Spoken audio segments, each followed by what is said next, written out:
So, hi everyone. Welcome to our third Earth Week at Astrobites. We're really excited to have our first presenter here. Our theme this year was, as students of nature, what can we learn from Indigenous science and teachings to support our stewardship of Earth in the climate crisis?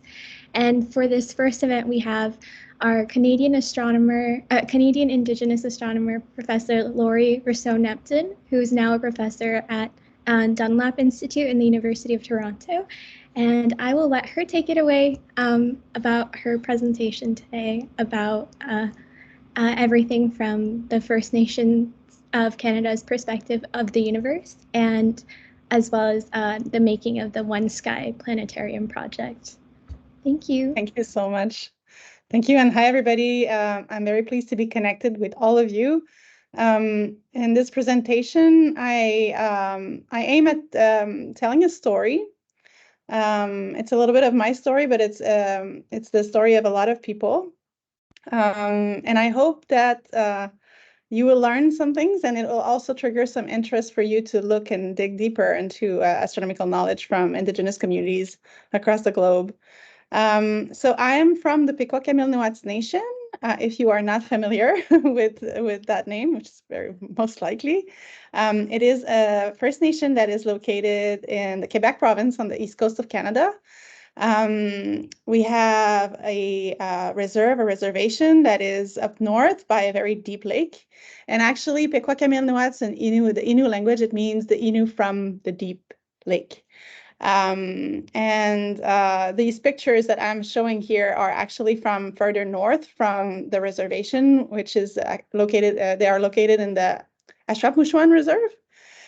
And my family has a camp there, a hunting camp, and it's where we go for hunting. And it's, for me, definitely the most beautiful place in the world. And so Ashapushwan, in the Innu language, it means where we go wait for the moose. Very appropriate name, which is often the case for most of the naming of the land. It explains its purpose, and it sometimes is connected with the sky. I'm showing now pictures of some clues that there's a moose around when I'm hunting. So broken branches high up in the trees that are fresh. The moose do that with their antlers. They also graze some leaves, and if it's very fresh, you can recognize it. And sometimes you can see tracks and other things like that. So that's the kind of things that my dad taught me when I was young. And it made me a good observer. And nowadays I'm observing the sky, but in some ways it's very similar. It's similar systems that are interconnected. And just as I was also learning that the animals, the weather patterns, and the cycle of the moon were connected, and I was using actually that information while hunting. When I study the stars now today, I'm making similar connections in my research. I am an astronomer. I study star formation, but I also do instrumentation. So I help building instruments for telescopes. This is a picture of me back in the days when we were testing an instrument called CITEL that was about to be shipped to Hawaii when I was a PhD student. And we were testing it to different conditions, cold and warm, to make sure it was going to perform well once on the summit of the Mauna Kea in Hawaii at cold temperature, well, cold. Not cold for Canada, but cold for Hawaii at -5 degrees to -10 degrees C at night. And we did send the instrument there not so long after those tests, and we did what we call the first light, when the instrument get for the first time light from space.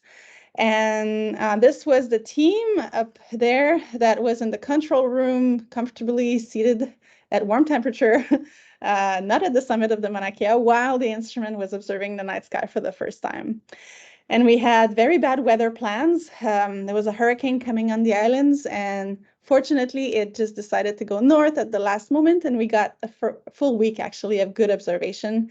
And we started observing and seeing objects like this one. This is like a gray and white image. Of course, it's a more pretty object than this if I add the Photoshop image of it after that. This is a planetary nebulae. It's basically a star that has evolved, and eventually the sun will become one, just like this in 5 billion years. But I was more interested in the galaxy in the background. This is what I study, galaxies and star formation in galaxies. And while this was happening, I was studying and analyzing the data to make sure that the instrument was working properly and producing some results, including some velocity analysis and abundance analysis in the galaxy. And this is what I do. As an astronomer nowadays, I look in galaxies, looking just like this one. This is an image that was also produced from the data of the instrument. And I look at these regions, all of these bright regions that look kind of red, yellow, are actual star-forming regions. They are ionized bubble of gas surrounding massive stars that are warm. And because they're warm, we can see them at great distances, and we can study them. We can study their chemistry. We can study how stars form in cycles and eventually return to their environment, new elements, in this beautiful cycle where those elements are then recycled into the birth of new stars and other generations of stars. And I moved to Hawaii about a few months after that. I finished my PhD and I was hired as a resident astronomer at the Canada France Hawaii Telescope. That was my first position. And I'm going to talk about Hawaii because Hawaii is where this project, the One Sky project, was born. And so if you are not familiar with the Hawaiian Islands, this is the Big Island, the island of Hawaii. It's the largest one of the archipelago. It's a volcanic active island. It has very large mountains, volcanoes, sleeping volcanoes and active volcanoes. And these kind of like black looking rivers that are coming out of the Mauna Loa are actually old lava flows from previous eruptions. And this is the Mauna Kea that is, oh, if I go back, Mauna Kea is located just up north here. So the Mauna Kea hold a very special place on the island. It is the tallest mountain, but also a very important cultural and spiritual site for the native Hawaiian. And on its close to its summit, you have a science reserve with many telescopes where a lot of astronomy is being done from astronomers around the planet. And you also have multiple sites, cultural sites, burial sites, ceremonial sites across the land around the mountain and close to its summit, and of course its summit as well. And so while I was working there, I learned a lot about the interplay in between doing science and such a site.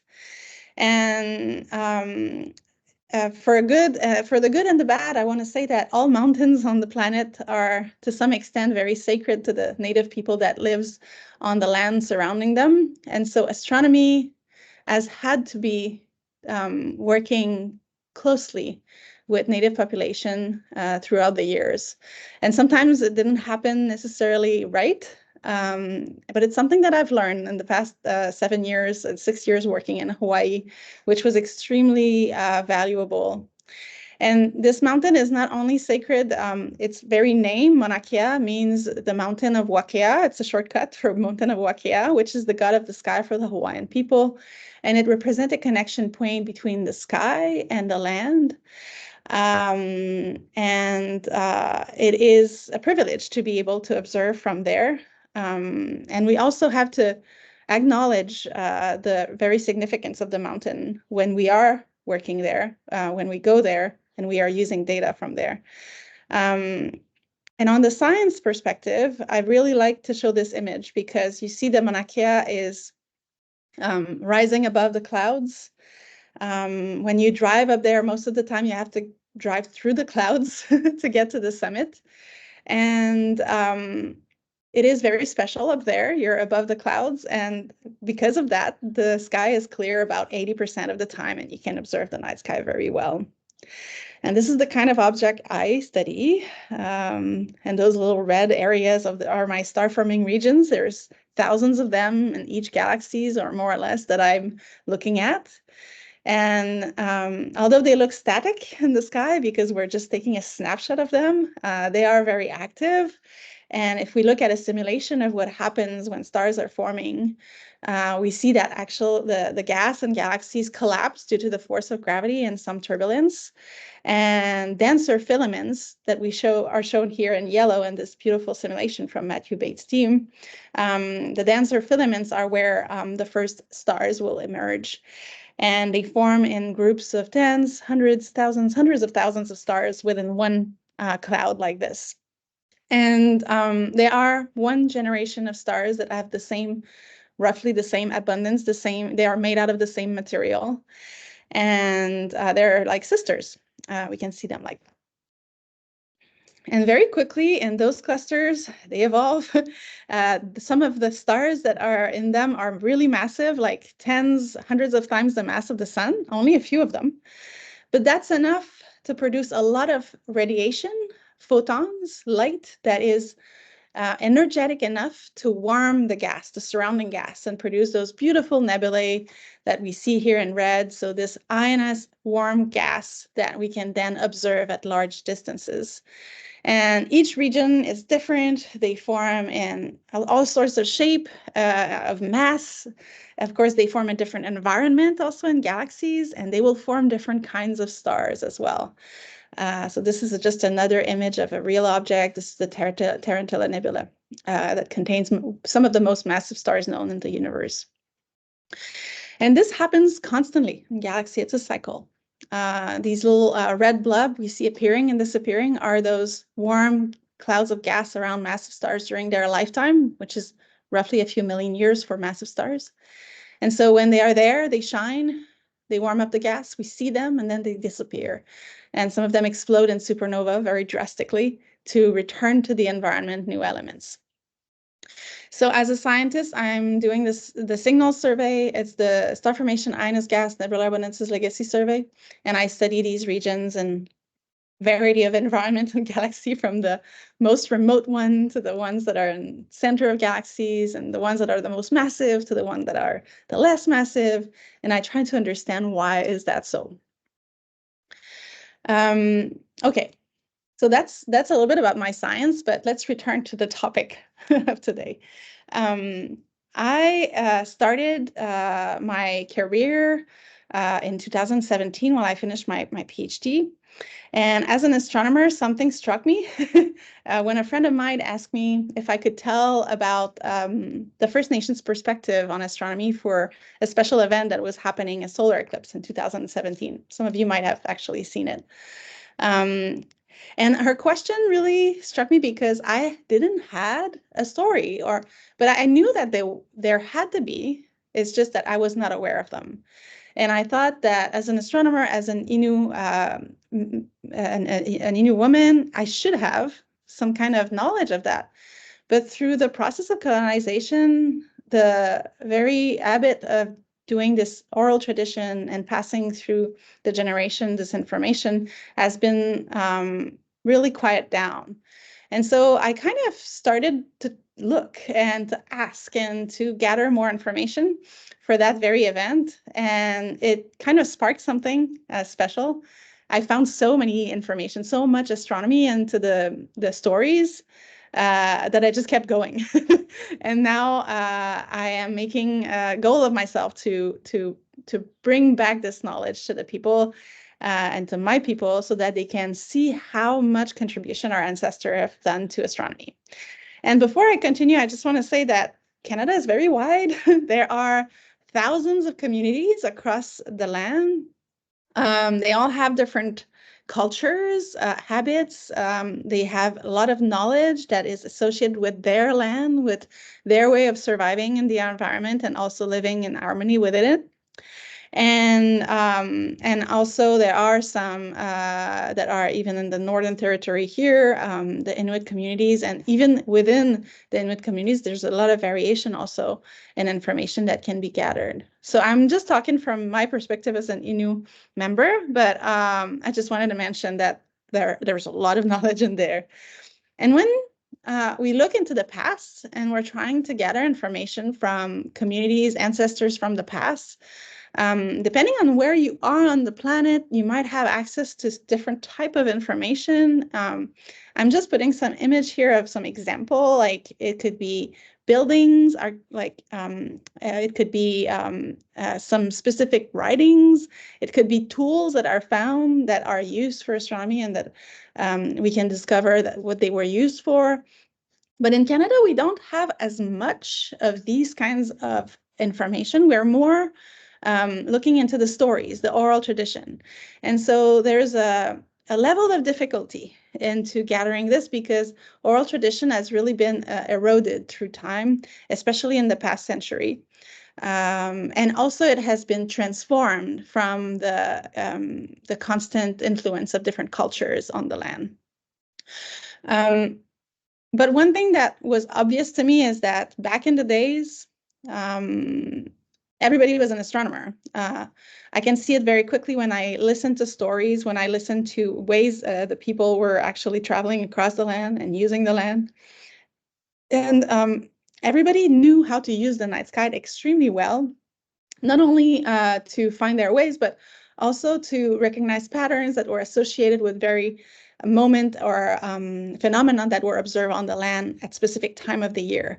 So the sky was like the calendar, it was like the clock. It was also a way to remember because the stories that are told are often actually displayed in the night sky. And that's something absolutely wonderful.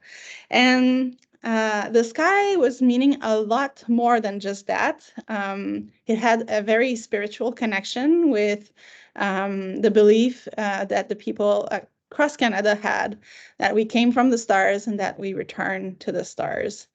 And one of the reasons, so being in Hawaii was kind of also striking because the Hawaiian community, the Native Hawaiians have such a rich knowledge about astronomy.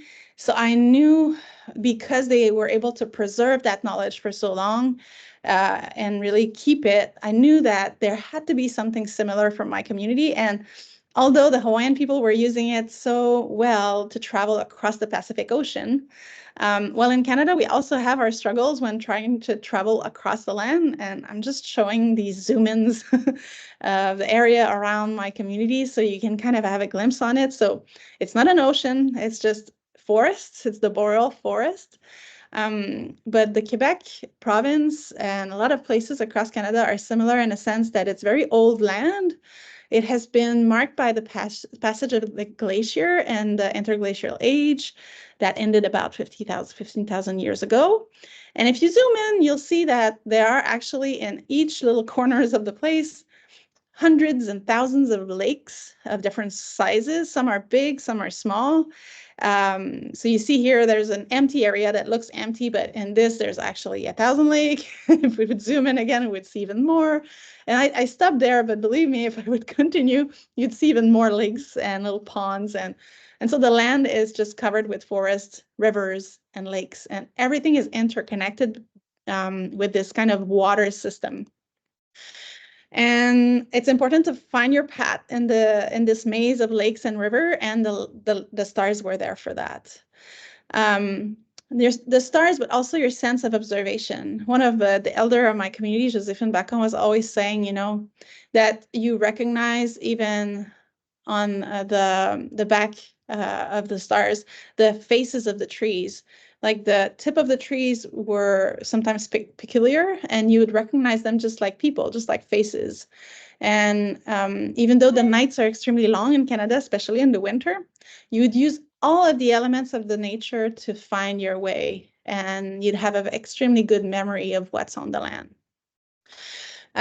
Just a few words to express some of that. So the stars in Innu is Uchakatak, and spirit is Achak. It's actually related. Stars are little spirits, but they're also associated with great spirits. Some constellation are associated with the spirits of some animals. And the Milky Way is the path of the dead, but it's also associated with the summer birds or the migrating birds. And there's a very reason for that. So as I was saying, we come from the sky, we return to the sky, and the Milky Way is kind of that path for that. And the stars represent ancestors, spirits, and the Milky Way is that very connection with the sky, but also it's associated with the birds. So you might wonder why, and I'm going to take you to a software very shortly so you can have a glimpse of why the Milky Way is associated with the summer birds. So this is a software called Starry Night. It's just enabling me to show you the position of the stars in the sky at given time of the year. And right now, I actually purposefully taken you to April 4th. We're just past that. And I'm going to go right before sunrise at about 5 a.m. in the morning. And we see here the Milky Way. And what I want to just highlight is that just before sunrise on the beginning of April, at the time where the birds are currently migrating, the Milky Way is aligned north to south. And if I would take you, actually, I could take you to just after sunset. It would be the same.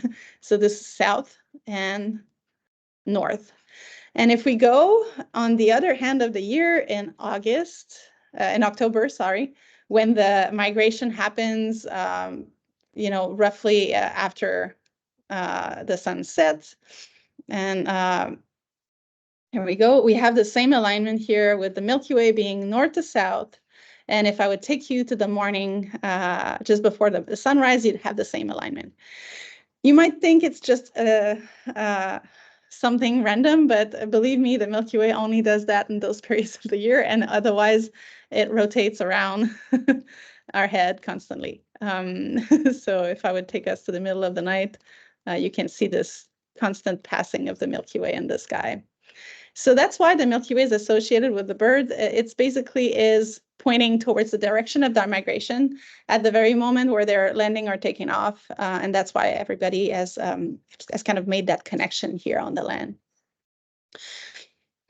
Now, another thing, so when I started studying the stories from my community, I also had to understand a lot of the symbolic of some of the things that I was observing in the sky, but also in the stories. So a lot of research that I did was actually to reconnect these beliefs, these the symbols, what they were representing, what they were connected to. And I think it's very important to kind of talk a little bit about the spirituality of that is connected with it. And it's actually very beautiful. I hope you're gonna like it. So basically, there's this belief in my community that there's kind of these two parallel worlds. They live at the same time, and there's a version of you in each of those parallel worlds. You're a person on Earth, and you're a great person. You're mistapeo, you're a great man, or you're a great woman. And you can only talk to that person in this parallel world, the sky world, through dreams. So when you dream, your mistapeo, your great man, might talk to you and give you insight in how to live your life, because that version of you is kind of eternal. It never dies. And so in this belief, you never really die. You just return to the sky world. And inside of you, inside of your great person, there's all of the knowledge that you need to live a good life and make the right decisions. And so in your dreams, when you talk to yourself, you can find the answer on how to live a good life. And I think it's actually beautiful. And there's a lot of information, like I was saying, about some constellations. And unfortunately, in my community, there's no sky map that exists. But a lot of communities on the land do have sky maps. I'm just showing you here an example of the Ojibwe star map that was published not so long ago. And Dakota, further south, of course, you can see that the constellation changes, of course, and represent animals that are visible on their land. And in my community, there's only one constellation that through my work, I was able to resurface, to re-highlight. And I'd never heard of it. And actually, most members of my community had forgotten it was there. But by reading older text and older information about it, I could bring it back to light. And so this constellation includes the fisher cat, or it's a small animal. It's called Uchek in Innu. And it's associated roughly with the Big Dipper. And Orion is not a warrior or a hunter. It's Kwekwachu, the wolverine. And they're both paddling in a canoe, a gigantic canoe in the sky. And this canoe is used to trace a lot of information regarding the seasons. also the length of the days, the change in the length of the days. And also, there's a very long story about this canoe that I won't have the time to tell today, that brings us back to the interglacial period and explains how the season came back to the land after the melting of the glacier. Okay, so I've done all of this work, and one day I get an email from the Innu Collaborative, a group of people that gathered in order to produce film shorts for planetarium that were going to highlight knowledge from Indigenous community across the globe. And it actually was born in Hawaii at the planetarium in Hawaii, which is called Imiloa. And in Hawaiian, Imiloa means to seek far, to look for knowledge far. And so I met them for the first time in 2019. And we started building this kind of concept of presenting different perspectives and the knowledge that was included in the stories of multiple communities. And so you see here, so we have a website. It's oneskyproject.org, simply. And we showcase the 6 film shorts that were produced by this project. And this is basically a picture of the team. Most of the members are there. There was a lot of people. There was some, of course, from Hawaii, but some from the Navajo Nation in the United States, some people from all across the United States, India, China also was represented. And we all started talking stories and sharing stories and trying to find connection between the different stories that we all had. And there was so many connection. It was kind of almost hard to pick, how can we present this plenitude of knowledge to the people and find a way to select very short stories that would convey that. And we decided to stop on 2 thematics. One that is to seek far, very anchored into the Imiloa planetarium in Hawaii motivation and path, and then finding patterns, which was also something that was obvious throughout the stories that we were sharing.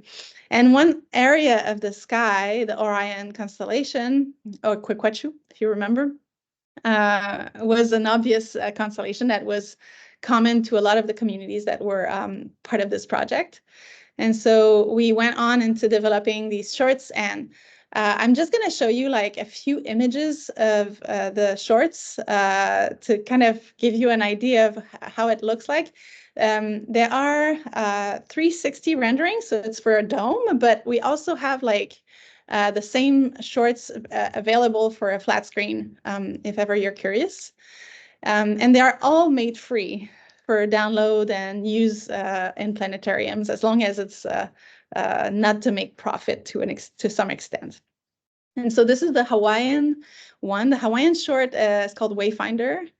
And it tells a lot of stories about how the Hawaiian navigators and Hawaiian people were using the night sky to read through and to navigate and to find the right timing for planting and all these kinds of things. The renderings are absolutely beautiful. There's music and artistic rendering that are made by local artists for each of the communities that are represented. And it was very important to do that during the project. There's another one for India. So India is a very large country, and it would have been hard to actually pinpoint one community to highlight specifically. But with the collaborators we had from India, there was discussion, and one story really stood out, the story of Jai Singh. You might not know him. He was a leader in the 1800s. And because of him, India has developed and built very large observatories in multiple places of their country to measure astronomical alignments. And so this short is to highlight this contribution. There's one from Japan called The Samurai and Stars. It's a story that is probably 1,000 years old, telling stories about a drum and a war that happened in between 2 clans. Then we have also one for the ancient Greeks, the Forge of Artemis. Oh, my title went away there. And so it's just to remind us that even though most of the time people know the Greek stories about the night sky and not the current stories of where they live, of the community where they live, these stories still came from ancestors and were also connected to some various knowledge that were associated with motions of the stars and what was happening on the land. And so if you want to hear about why the Orion Hunter decided or was put into the sky by Artemis, you can take a look at this one. There's a beautiful some beautiful rendering of the stellar map from the Navajo Nation in the story called Thunderbird. And it's also very beautiful. It highlights how the Thunderbird constellation was re-identified and how it was used for to highlight very specific moment when the thunder comes back, when the big rain season comes back to the land. And then finally, there's this story about the celestial canoe that I was talking to you, this Inu constellation that I was able to retrieve back. There's beautiful images that were taken in each cases where the community are located across the globe. I'm just going to show you, and I hope you can hear the sound well, a very short segment of the celestial canoe short that lasts about 2 minutes, and I hope you can hear the sound of it. As winter arrives, the wolverine makes its appearance earlier and earlier each evening. By the time the nights are at their longest, soon after sunset, the celestial canoe is now floating on the horizon. It will remain visible all night. In the modern world, we care about minutes and seconds. But here, what matters is the cycle of seasons and the changes in nature. If you watch the canoe night after night, you'll notice something. Down there, walk into the let the guy move the young. Down there, walk eight of young. There we know, there we know.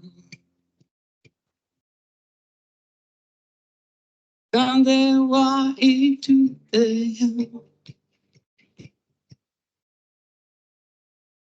Down there, walk move the young. The wolverine appears higher each night. A canoe on Earth slows down when it turns strongly in the water. Similarly, at the beginning of the night, when the canoe in the sky starts tipping towards the horizon, it announces that the days will also slow down and get longer. Spring is coming. There you go. So in this short, it's probably one of the most contemplative one of this series. I was sharing just little bits of information about the celestial canoe. And really, I hope that it triggers interest and that you might be going on the website to check the other ones. Like I was saying, you can, if you have a planetarium, even like those portable planetarium, and you're preparing an event, feel free to go and grab the videos. They are all there in high resolution, and you can upload them for free. The goal of the project, the One Sky project, was to share stories and also to maybe drive other people to share their own stories about their community, about the land where they live, and to produce little shorts like that. Maybe in the future, I'd hope at least to see some more of those. I'm just gonna, with a few more minutes that I have, I will just share a little bit of an extended version of the story of the canoe, because I just alluded to the fact that it was related to the interglacial period, and I think it was very appropriate, considering the topic of this conference, to share this knowledge with you. So you remember I was telling you that the Milky Way is associated with the summer birds. Well, there's a very important story from my community, but also a lot of communities share that stories or versions of it in Canada. And it's the story of the summer birds, and it always starts, no matter where you are, a very long time ago, in an eternal winter and the coldest winter, longest winter ever. And over there, in that time, there was a little boy, and he was sad because he had lost his grandfather, and a version of his grandfather was Mistapeo.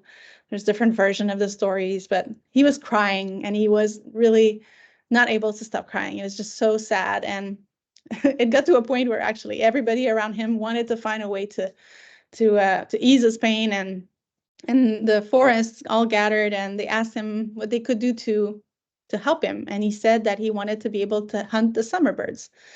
But back in those days, the summer was not a season, it was a place. And winter was a place where they were. And to be able to go get the summer bird, they would have to travel far distances and get them. And they were kept captive by a man in the south, in the summer place. And they would have to go and release them. But they accept the challenge, and they prepared an adventure. The wolverine was there, and Uchek, the fisher cat, was there, and some other animals. And they embarked on a canoe going down, and eventually get to the place that is called the summer place, the summer camp. And while everybody was sleeping, they go and snatch the birds. But as they were trying to escape, someone noticed, and the man started chasing them with a bow and an arrow, and he embarked in his own canoe to paddle behind them. And to save his friends, Uchek, who was the stroker at the front of the canoe, jumped on the shore to attract the man, and he climbed on the tallest tree, and he went up to the very tip top of the tree, and the man went there and launched an arrow at it and hit it. And as Uchek got hit, he got pushed into the sky, and he's now there in the Big Dipper, in the Uchek spirit constellation, to show the path back to north to his friends. It's something he got from doing this sacrifice. And as he got pushed into the sky, Kwekwachu opened the bag that contained the birds and released them so they could fly north and bring the warmth with them back to the north, and also allowing this little boy to chase the birds, which he did. And it's said that on the first bird that he killed, he took out the feather and he put it on himself, and he became a bird himself. And then some kind of deal was made in between animals that the birds would spend 6 months in the north, 6 months in the south. And that's how this season came back to the north. And this story is linked to the glacial period, and there's a very long version of it. You can go and watch it online if you are interested too. But ultimately, it is the story of the glaciation period and how the birds came back to the north.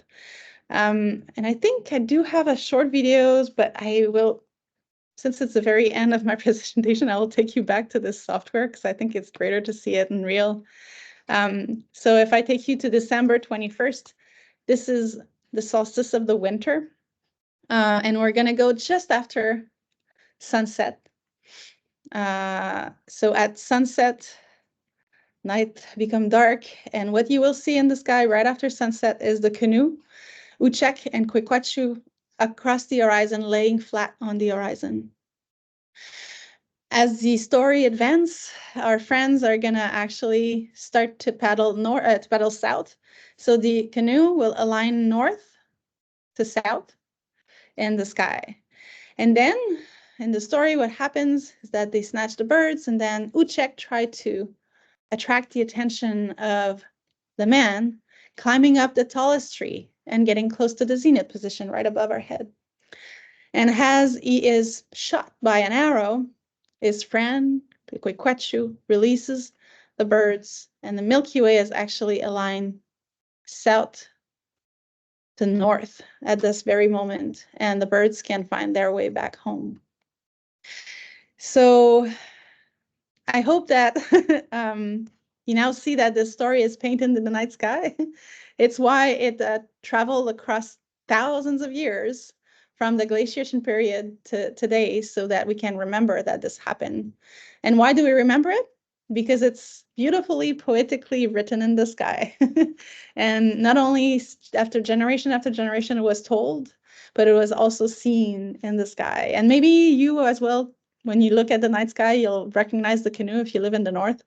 And you'll know at what period of the year we are just because of at what moment we are in this story.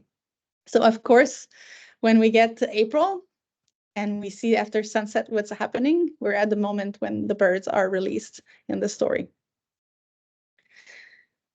So I had a lot more things, like you can see, to share, but I'm just going to stop there and say that I am now passionate in sharing stories and highlighting their scientific content.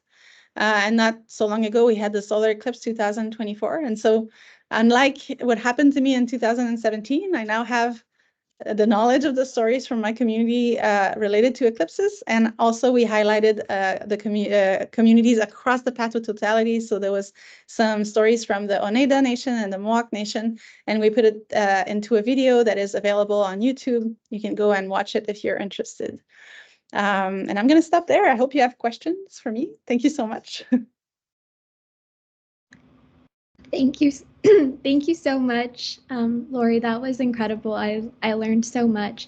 I know we have a Q&A chat, or a chat like Olivia just said.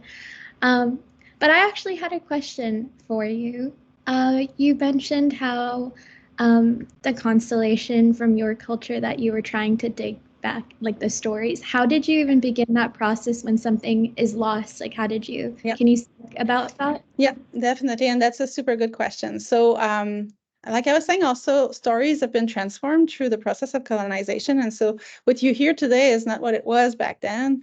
And so there was like a little bit of like, I mean, like almost archaeology, like I don't know how to name that kind of science where you try to find documentation and information that brings you back in time. And so I did read a lot of documents that were as old as I could. And there's no like book on astronomy from the Innu Nation or anything. So I had to kind of go fishing for information and documents that I thought might include some information about stories that might be linked to astronomy. So really broad net to start with. And then I could identify some specific connection. And especially I was interested in knowledge that were told and translated properly in a period of time where it was collected, where that community was not had been affected too much by colonization. So especially before the era of internet, and as far north as possible across the land of the Innu Nation, so that they were not in touch with the cities and more people coming in and out. And so from that, I started with some seeds. I'm calling them like, I don't know, like little gold bites, like, because for me, they were hard to find. But then I could identify some specific spirits in the sky. And those were like my anchor points to find more information, connect other things.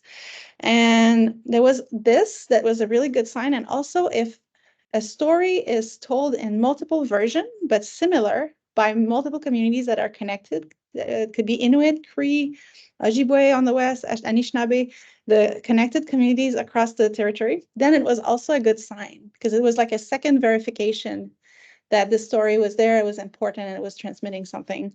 And especially if those elements that I had already identified in the night sky were present in the story.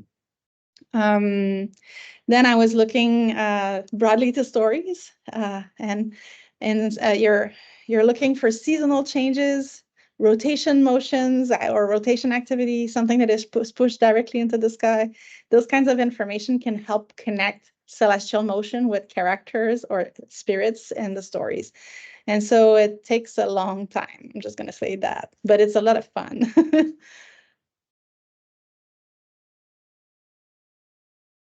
Thank you for sharing. And for how long did that whole process take for when you started 2017? Yeah, I started in 2017. I got involved in another project for Planetarium that has not been published yet. It's going to come out next year.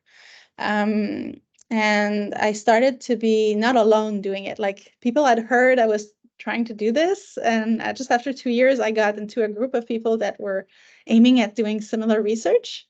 And so we kind of help each other starting from there. And so I was able to get information that they would find and I would find and would share. And so so it kind of got a little boost during COVID because I had more time to kind of read and just like look into this kind of information. And I kind of want to say it takes about 3 to 4 years, yeah, to be able to gather. But I'm learning more every time I'm talking with someone that is interested about the topic and that has knowledge of some stories. I am able to connect more things. And so it's an ongoing process, and I think it will always be. I see that we have someone who is typing a question. Feel free to type if people have any. If no one does, I have another one. How has like reconnecting with your stories and oral tradition affected like your relationship to the land now? Like, how do you feel connected to Earth now? It just makes so much more sense. Like, I even feel more connected to my work. Like I was mentioning, that this belief that we come from the stars and we return to the star has been like on the land for so long. And now I'm like naturally, without even knowing all of this, I was studying generations of stars and how they influence the next generations and how it's a cycle also in space. And so for me, it just makes all like sense. It's all connected. There's always a reason for things. And when I go, on the land, I always tell people, it's our sky. When you're home and you look at your night sky, you recognize it. It feels home just by looking at it. When I was living in Hawaii, now I'm back in Canada. Toronto is about the same latitude, so it's my sky, or the same sky I'm used to. And I could feel the difference when I was in Hawaii. The beautiful sky on the Mauna Kea, but it's not home. And now I am back to those same constellation that I know will move in that very defined way, and that are connected to the stories that are linked with my ancestors, and it makes just sense. But there's still a lot of connection, and I haven't touched any of that, but there are connections between the Hawaiian stories and the stories from the north and the south, and they all have a similar origin, a very old origin. And by studying that, it makes even more sense because we feel like we're on the path of our ancestors. We're just continuing the work that they have all started thousands of years ago. That was really beautiful. Thank you. We have a question from Catherine Williamson. She asks, do you recommend that non-Indigenous astronomers share these stories? And if so, how to go about referencing this work without co-opting or unwittingly promoting colonization and appropriation? Yeah, thank you for this question. There's this process of knowing if it's appropriate to share. When we did the One Sky project, we always had that in mind. It had to be content that could be broadly shared, and it would be accepted by the community that was participating to the project. And so in my community, I'm just going to give you like an example that might answer the question. So in my community, you have to make an effort to be allowed to learn something. It has to be learned either from experience, your own experience, or from listening, from following. But we always say, look, and by looking, we mean learn, and it's just like, it's an effort that you have to do. And so when I'm telling this part of the story, this additional information that I told you today, it's because you have made an effort today to connect to this conference, to connect to this talk. You had an intention to learn something with an open mind. And this is, to me, the sign that you deserve this learning. This is the effort that you made. I would not necessarily have put all of these details in the same way in the story that was shared on the planetarium. So those stories were like taught in that way. And each community have their own peculiarities regarding the transfer of knowledge. So it's good to kind of get informed depending on who you share the knowledge from and with. And that's actually always a good way to start with, because some of the knowledge is also associated with spirituality, and you want to make sure that it is conveyed in the right sense and not necessarily displayed negatively. And so just to keep that in mind. But definitely the One Sky project is there for you. So if you're wondering if a content has been approved for that, this content was approved for that. So feel free to use it. And I hope that what I shared with you will prepare you to be able to talk about this in a more comfortable way. And yeah.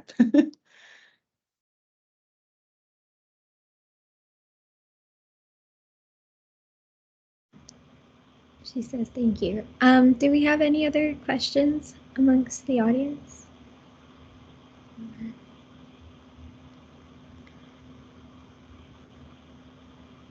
Oh, is there a Q? I don't, oh.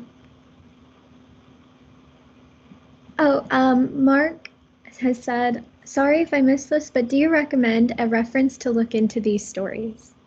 Yeah, that's a tough one. Because like I was saying, there's no one book, that contained them all.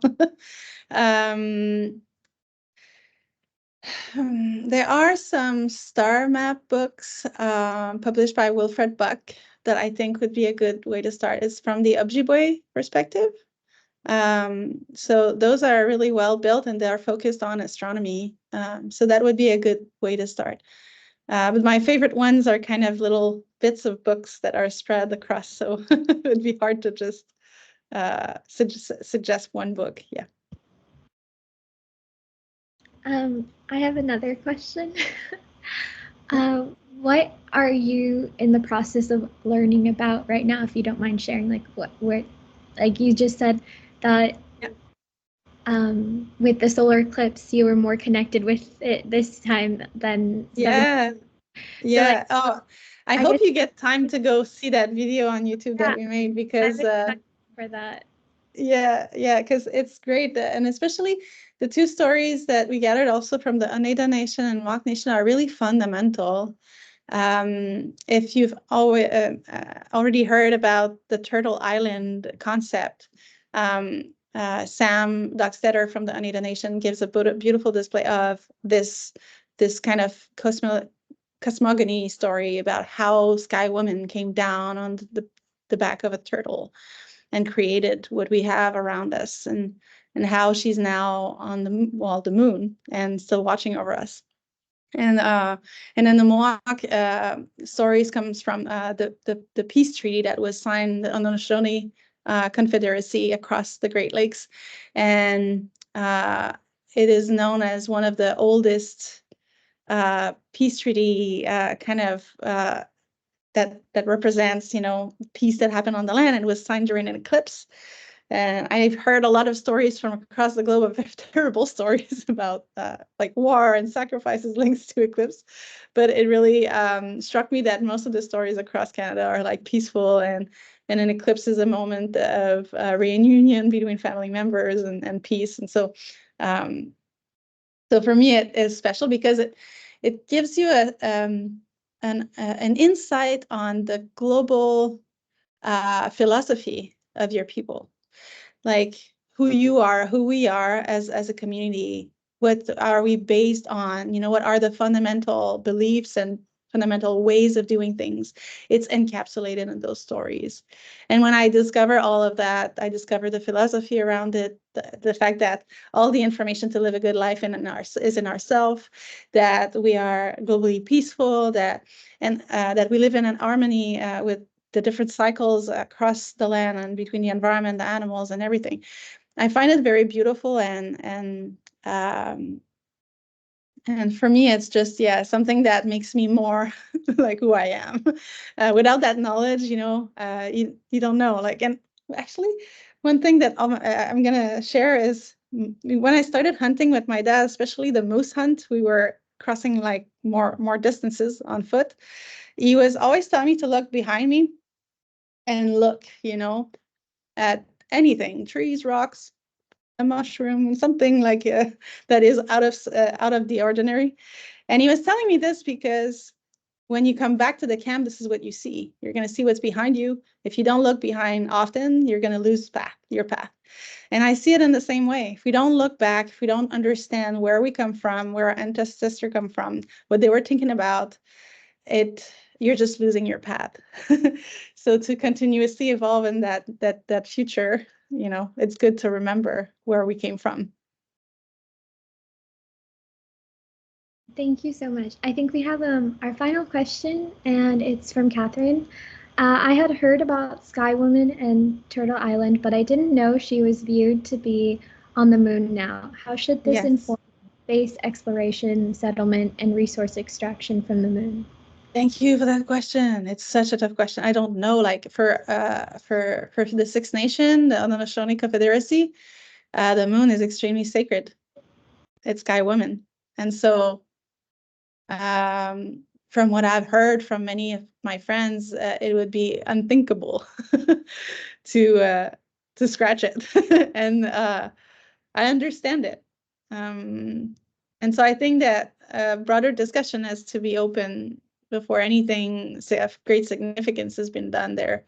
And just like what I've seen on the Mauna Kea in Hawaii and the peculiar situation there, I would expect that such an effort is also started and really developed before anything, that happens. And I'm sure it's the same for many communities across the planet. The moon has to be sacred to some level. And so, we have to have this reflection, definitely.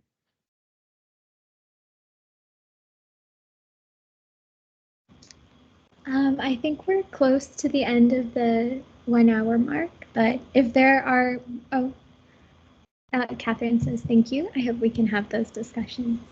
Yeah, thank you so much for your time today, Dr. Rousseau-Nepton. This was incredible. I learned so much, and we will be writing up a recap on this later today, and we'll share that with you before we publish it, just so we get your okay, like that we're saying the stories correctly.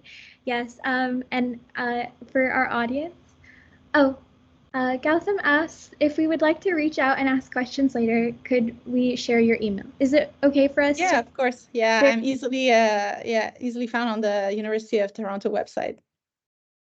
Okay, perfect. We'll add a little your contact info in the recap. And thank you so much for your time, and for our audience. We have more events coming up this week, and we hope to see you there.